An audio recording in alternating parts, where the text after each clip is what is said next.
Hello everyone. Very recently, I went to a thrift shop with some of my friends. Now, I went into kind of expecting nothing, because I've been to this thrift shop before, and there wasn't really any tech gadgets that had caught my eye. However, this time when I went in, I found something that actually did catch my eye. This. A Garmin Nüvi 50LM. A GPS. It goes in your car. I don't know really why it caught my eye, however it did. So I bought it for $7. It came with just the unit and just the in-car power cable. That's all it came with. It did have a bit of damage along the top where the power button is supposed to be. However, this little white thing in there is the power button, and you can very easily press it with just your fingernail or a mechanical pencil or something, so that's not really much of an issue. Let's take a look at it. So around the body, it's fairly small, with a screen of about 5 inches across. Along the backside, you have the USB mini B port, speaker, and SD card slot. Along the bottom, you have 2 of these slots for mounting with the official dock, and this. And along the top, you have the power button and the top part for the dock. It's a pretty basic little device. It was, I think, one of the cheaper models that Garmin offered of the time. So it does have an internal battery. However, the battery doesn't last for very long as it's 13 years old. So I will be ensuring the help from a power bank and this USB cable. Let's get it plugged in and turned on.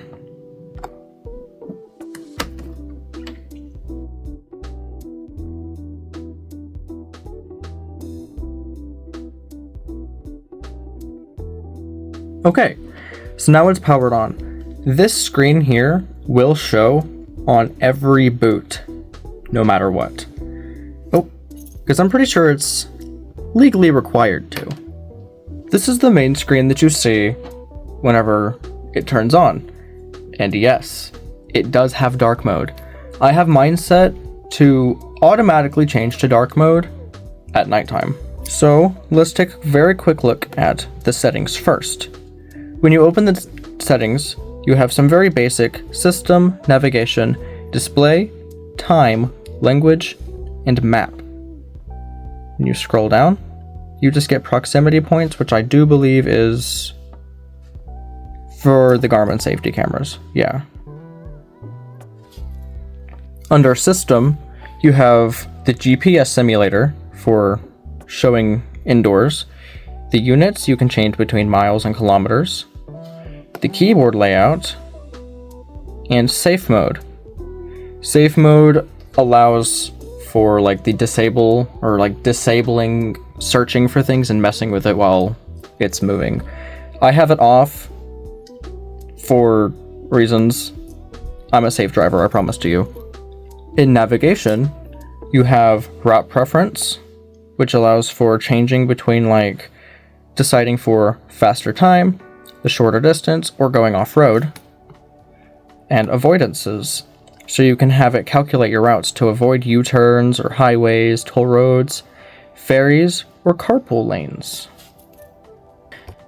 In display, you have color mode, which changes it between day, night, and auto.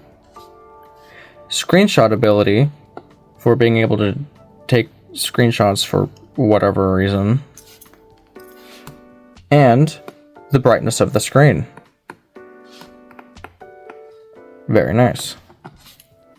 Under time, very basic things.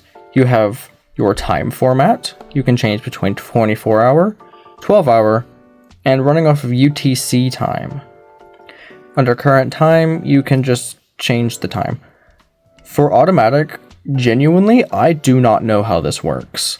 This has no access to the internet as it was released in 2012, and it relies on the satellites for gathering like navigation stuff. So automatic is blowing me away. I don't know how it's always right.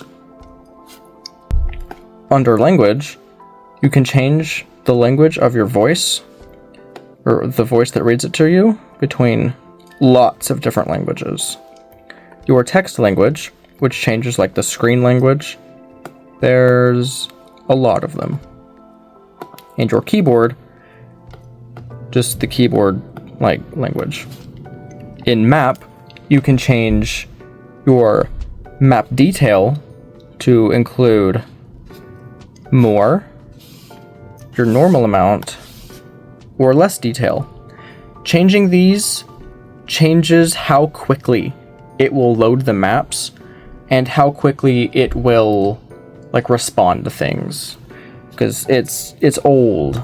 Remember that. I like to keep it on normal. I used to have it on more, but it was slow. You can change your map view between being 3D. You can show north up, which will show a straight shot on a 2D background, and something known as track up. Track up puts you down here and it'll show the track in front of you. 3D is more fun, in my opinion. Under vehicle, you can change how the vehicle looks. I personally like this bird, but you can have like a pair of boots, or this arrow, or these 3 different types of cars. Or if you scroll over, there's like a beach ball and some arrows. Just some fun little personalization things. And in trip log, it'll just like show you where you've gone. I don't know why you would need that, but yeah, it's there. If you scroll down on the map, you can change what the map data layout looks like. If you change it to more data, you can see that it will give you a more detailed view of your route. Going back to the main screen now, the 2 options on the screen are where to.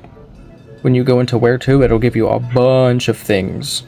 So you can have like your points of interest and say, I'm hungry. And you go into here and you can have it search for all kinds of restaurants in your area.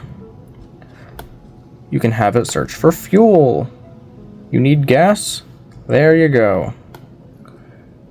If you want to find shops, you can find all kinds of things. Say like you want a shopping center. You can have it find one. How cool is that?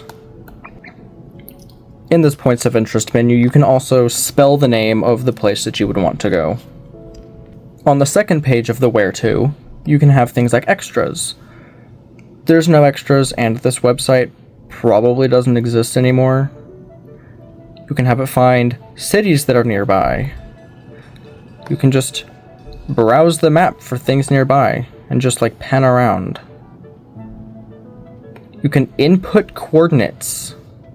You can also change like where near it will search. So you can search like where you are, or a different city, or my active route. So let's say you're on a route. You say, what things are near me? And you can change to that, and it'll show you like, oh, there's a Walmart near you, and you can just go to the Walmart. Quite a nice feature. The next item on this view map is just showing you the map. It says here that the GPS is off because, as I showed earlier, I have the GPS simulator on, and I have it set to a city that is nowhere near where I live. You can show the direction of travel, your elevation, and the time of day. If you click this, you get an odometer. This is cool. It's not a feature I personally like to use, but it's definitely there. In here is just volume settings. I have it set to mute because, yeah, it's got some really annoying beeps, and they're loud. So I like to keep it on mute whenever I'm using it inside. Let's see what a route would look like. So let's go to a point of interest, and let's say I want to go to a hotel. We can search for, yeah, let's go to this Holiday Inn right here. And there it shows you where it is, and you can click it here. It'll show you where it is, or how far it is away from you, how long it'll take to get there. You can save it, or you can just go. And if you simulate driving that route, it'll take where you are, and there we go. We're off. This is what it would look like if you had the route moving or on like while you were driving. But taking the music indoors, you can just sit here and watch it. Now, as it seems, it'll take like 10 minutes to get there. I'm not going to sit here in 10 minutes, but I just wanted to show you what this would look like. While you are moving, you can also take this and it'll show you moving. You can also pan around and see where it is. So if I scroll all the way over here, there it is. Oh, you can also click along the map to go to places. To cancel a map, just click on stop. There we go. If you use the detailed map layout, it will look like this with more things along the side. Usually, it will give you the arrival time and your speed down here in the corners. But you'll get your arrival in 10 miles and your elevation. If you click on these, it'll tell you what you can change. If you click on the speed, it'll give you an odometer. And if you click on this, it'll just give you more things that you can change. Personally, I really like this little Garmin GPS.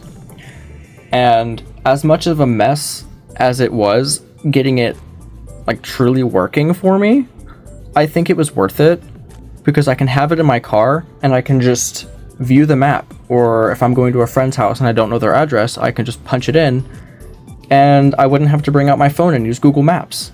I just have this. Okay, I'm now going to explain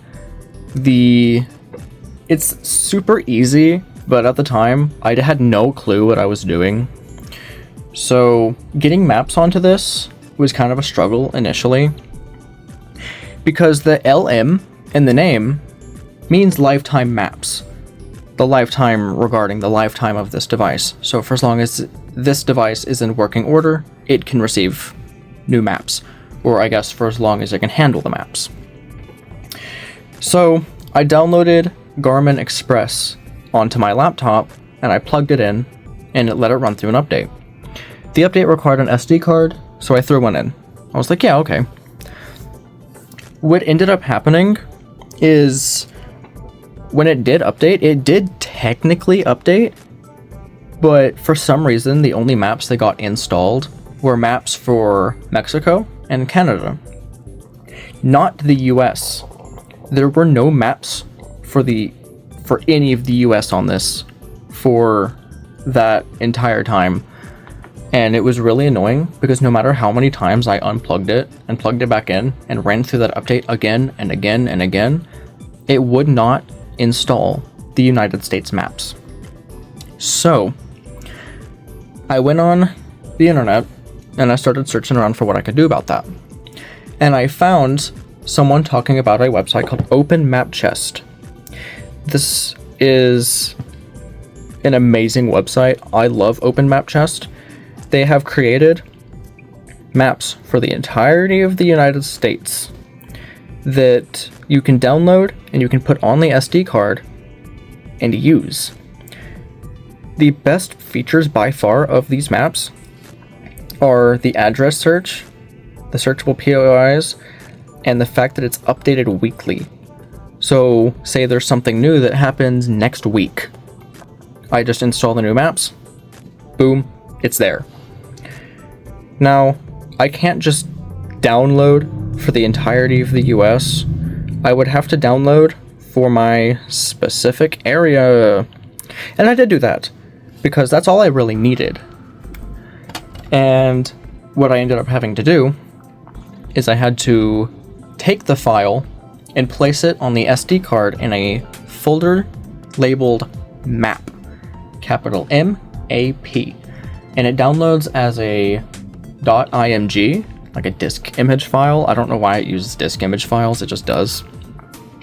But you put it in there and you start it up, and as you saw earlier when I showed it turning on, it showed OpenStreetMaps as one of the credits on the boot up screen, and that's because I got those maps from Open Map Chest, and I put them on there, and they work. That's the maps I was showing you just now, is from Open Map Chest because the Garmin ones didn't download. I could show you for Canada or Mexico, technically, but I didn't really want to do that. So yeah, getting this in working order was just a bit of a struggle at the start, mostly on my part because I didn't know what I was doing. But once I had it down, it's perfectly fine, and I know what I need to do to install new maps or update my current maps. It's perfectly fine. I want to thank all of you for watching this and watching me just ramble about this little Garmin GPS that I found, because finding it made me super happy, and I just love just tinkering with it and just playing around with it, like watching the maps and stuff. Thank you all for watching, and goodbye!